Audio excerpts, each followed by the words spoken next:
fundraising is a means, not an end. We all celebrate the idea of raising money. It's obviously a thing that makes the news headlines. People talk about it all the time.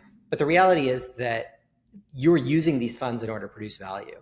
And the act of actually getting valued doesn't itself produce any value. And in fact, the day after a fundraise as an entrepreneur, you strictly own less of the same exact thing you owned, plus a little bit of cash or a lot of cash, depending on how much you've raised. So I've really, increasingly felt like, one, we over celebrate fundraising, but two, I think that it's something that you want to really use as a conversation, not as, you obviously need to sell. Like you've got to, as an entrepreneur, you've got to sell your ideas.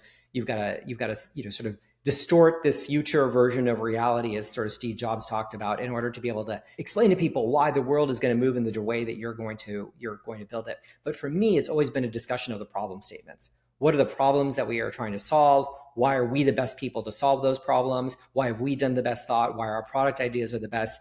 And if you can make it a conversation with your investors, then you're going to attract the right type of investor versus somebody who you're selling just a bill of goods to and who, at the first sign of something going wrong will, ditch you. So I think the best investors and the best entrepreneurs are partnered together to figure out how to make something bigger. And if you can find that investor and think about it as a conversation, you're going to have a lot more credibility than just trying to sell somebody your idea and not listening to their feedback, but much more critically, not listening to the fact that, both of you are trying to create a shared outcome together.